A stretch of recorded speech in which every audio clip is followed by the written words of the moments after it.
It's Monday, October 7th, 2024. My father died the day before yesterday.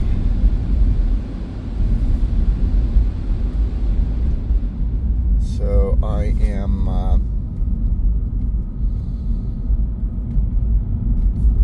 I'm in the grieving process. A lot of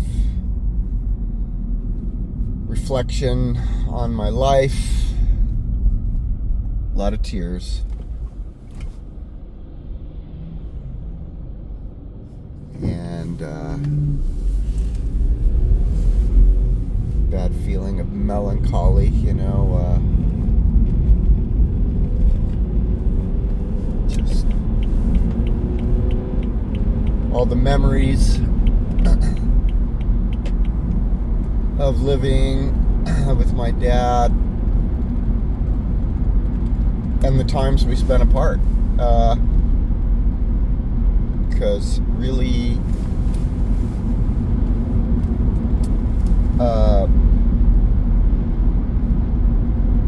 I really felt his absence a lot in my childhood.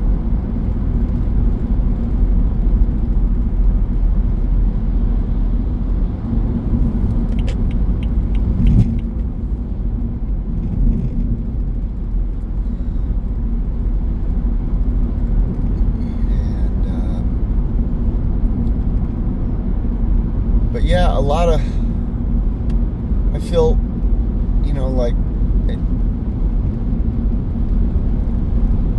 it's so hard for me. There's so many conflicting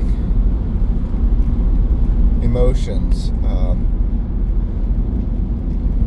There's a lot that I was really displeased with my dad about. I felt like he was neglectful as a father.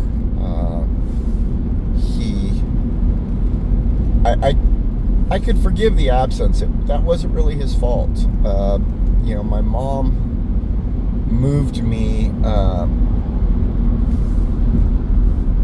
to a different state and made it very, very difficult for him to see me. So I don't blame him for the absence.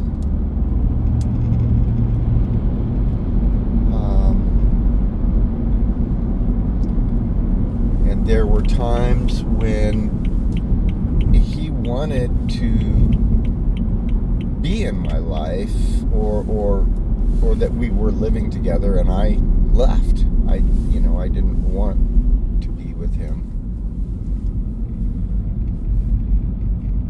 It was just I had a preference for living in New Mexico, where I felt like I had a lot more freedom. And it was more fun. It was more fun to be in Santa Fe in the 1970s than to be in Los Angeles, at least from my perspective. I mean,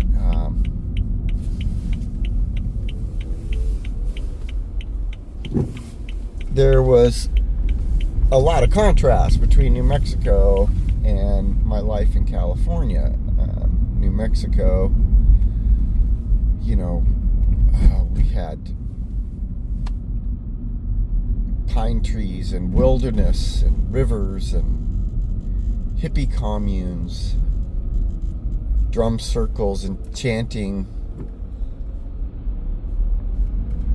taking peyote with the elders of the Hopi Nation and participating in their ceremonies. It was very, very different. And then I'd come to LA to be with my dad, and mostly, just urban blight, sidewalks and cement and pavement, miles of endless intersections. And when I went to school in California, it was a great contrast to what I was used to in New Mexico. So, for instance,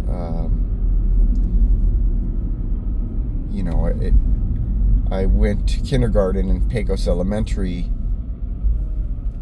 and we had the classrooms were all in portables, and there was portable trailers, and then there was big areas of dirt, between the buildings, and no fences around the school of any kind. It was, and then I come to LA, where the schools are, you were essentially chained in. It was kind of like a little prison. The schoolyard was completely paved over. The playground was completely paved over, and then there were strange markings on the asphalt that I didn't understand what they meant, games or whatever that were, drawn out on the asphalt that maybe kids used to play in the 50s and 60s, but we forgot how to play in the 70s. We didn't know what those markings meant.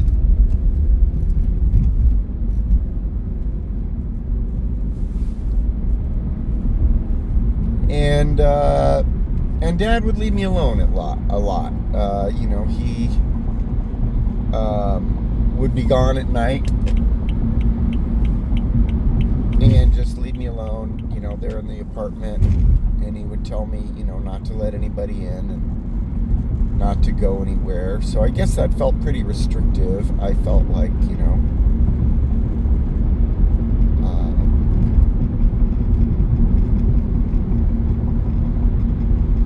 no one to play with. I was alone a lot in my room, and I would watch TV. Dad had a teeny tiny little black and white TV, and I could sometimes get a channel or two, and I would stay up late and watch TV. Dad forbid it. He wanted me to go to sleep, but I would stay up watching TV until I heard him coming home, and then I would turn the TV off and pretend to be asleep. Of course, he always knew that I wasn't asleep, because he could put his hand on the TV and feel the temperature of it, and because it would get quite hot, and he would know if I was up watching TV.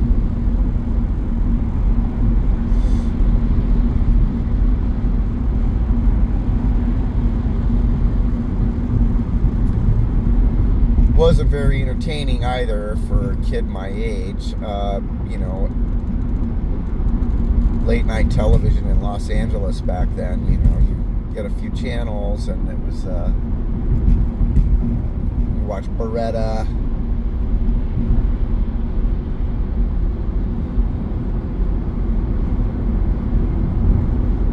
as it would get later. Other things would come on. I can't really remember everything I watched, but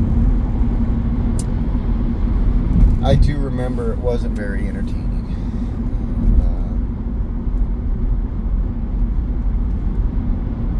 It's just an efficiency apartment with a shag rug Dad had there.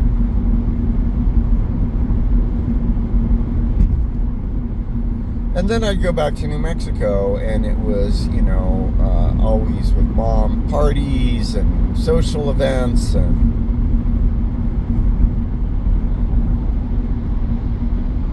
alcohol and weed. Even though I was really, really young and I wasn't supposed to do those things, of course, get our opportunities to try some alcohol now and then. I used to remember getting up early in the morning, and the grown-ups wouldn't be awake yet because they'd been up all night partying and they were probably hungover. But I'd wake up and come out to the living room and see, all these half-empty drinks on the table. And so I would just chug them all down.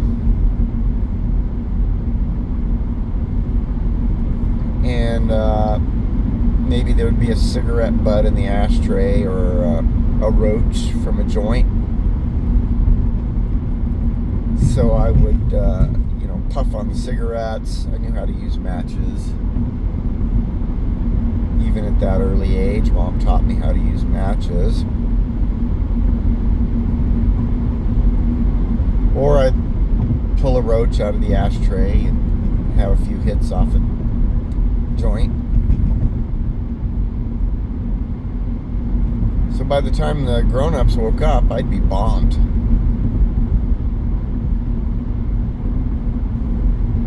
The specific memory I'm thinking of right now, we were living in a cabin up in the mountains in Pecos, up in Holy Ghost Canyon. No electricity, no running water, no gas. We did have a phone, amazingly enough, with a party line that we just kind of shared with everybody else in the Pecos Valley.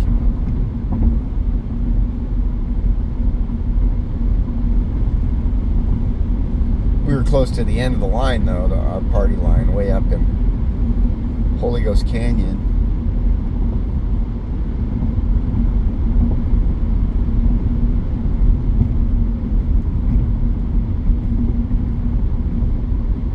Love driving to Morro Bay in the early morning because this beautiful fog is always here. And these beautiful mountains, the Nine Sisters, poking over the tops of the fog usually makes for some really beautiful scenery.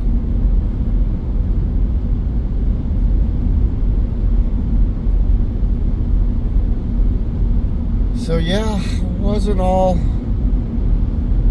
hookers and blow with Dad. I mean, we definitely had some tough times.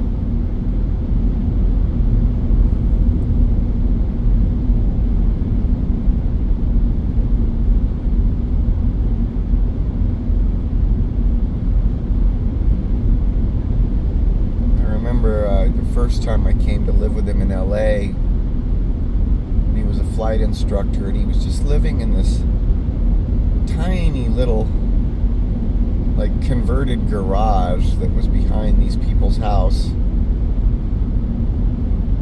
And it was just this narrow little room with a toilet, and that's pretty much all it was. And I remember Dad used to leave me there alone a lot, and I would read my Mad magazines or look at the TV. He'd give me some string cheese and some pretzels, and I'd eat string cheese and pretzels and read my Mad magazine, wait for Dad to come home.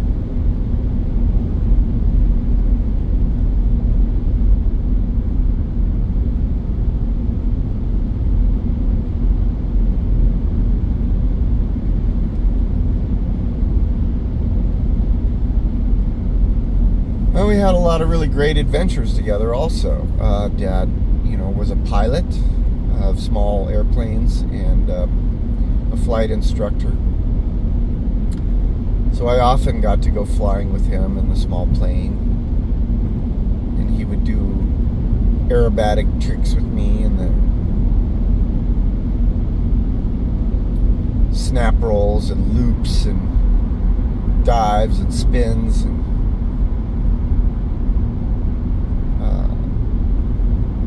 hammerhead rolls, all kinds of exciting maneuvers in the airplane.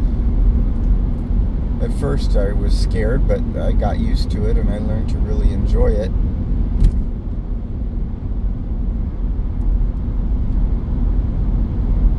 Dad didn't know it, but I would frequently loosen my seat belt in the airplane so that I could float up out of my seat.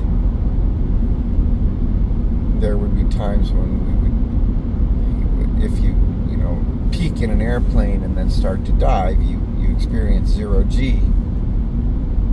And Dad used to like to do that, and I would float up out of my seat to experience the 0G.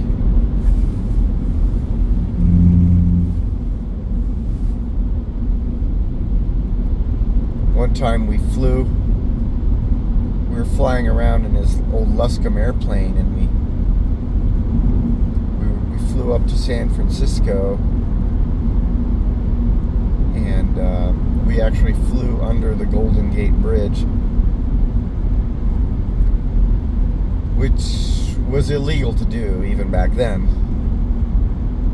And now, I mean, forget it. You couldn't even get anywhere near the Golden Gate Bridge. You'd be shot down out of the sky, probably. But yeah, we flew out to sea going over the bridge, and then we spiraled down low, and we came back in under the bridge. The radio lit up. Some control tower or some air control authority was trying to call us to ask us what we were doing, and Dad just turned off the radio and kept the plane low, and we flew away low through the hills. I'll never forget flying under the Golden Gate Bridge. Not many people get to do that.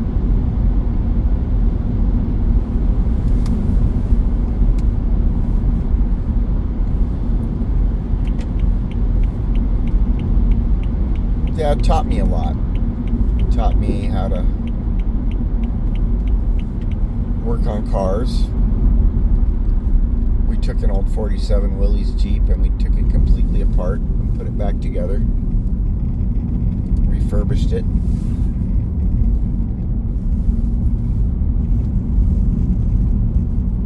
Taught me how to make furniture, how to work with wood. He was quite good at it.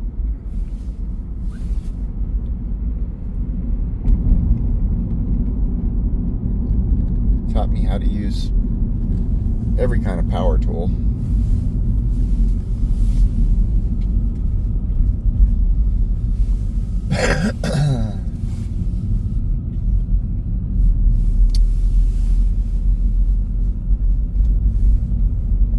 Later in life, Dad kind of lost interest in me.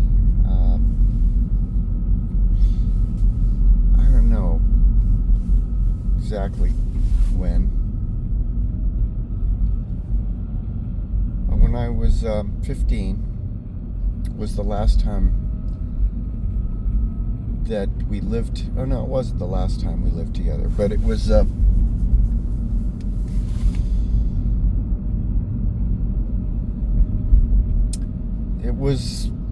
around the time that I guess left home. I mean, you could say I went back and stayed with him for a short time after that, but I became very independent when I got back from Greece.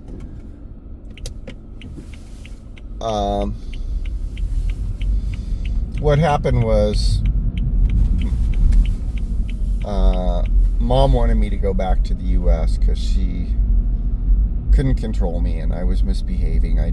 All I did in Greece was get drunk all the time and party all the time, and it wasn't really okay. And so she called Dad, and Dad bought me an airplane ticket, and I flew to LA from Greece. I was 15 years old, and Dad said, well, yeah, you can go to school or you can get a job. And so I got a job. I didn't want to go to school. I got a job washing dishes at a Chinese restaurant.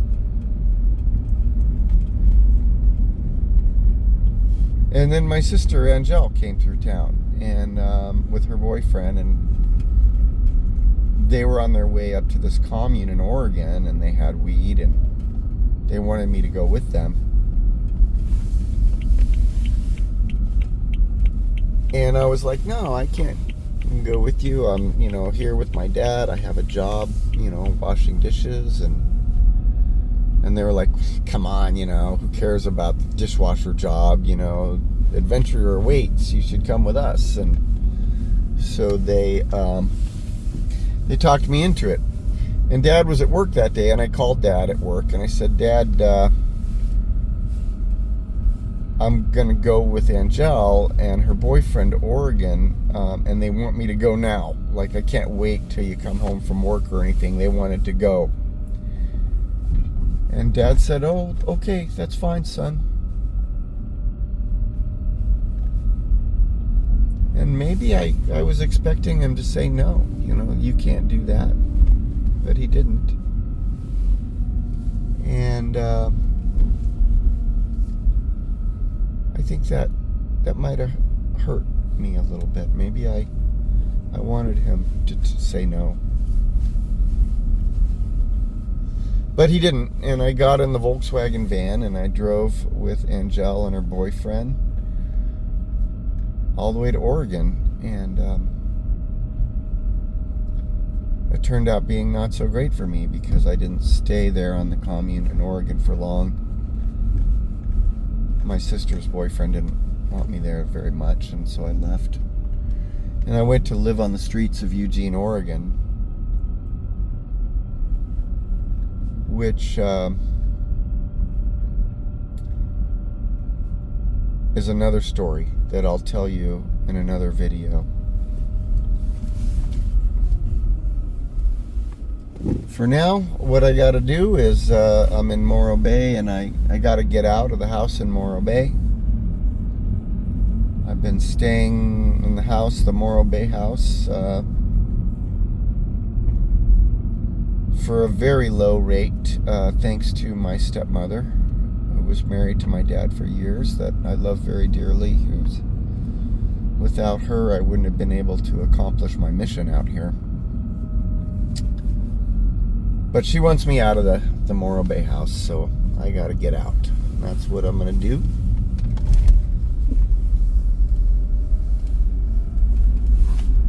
So I'll end this video for now, but I'll come back to you later and tell you more stories. If you're still here and you haven't subscribed to the channel, you might as well just do it.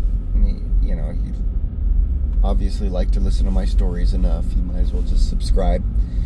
And don't forget to hit the like button and maybe share it on your social media. Maybe you have some friends who'd be interested in hearing these stories. So please do all that. And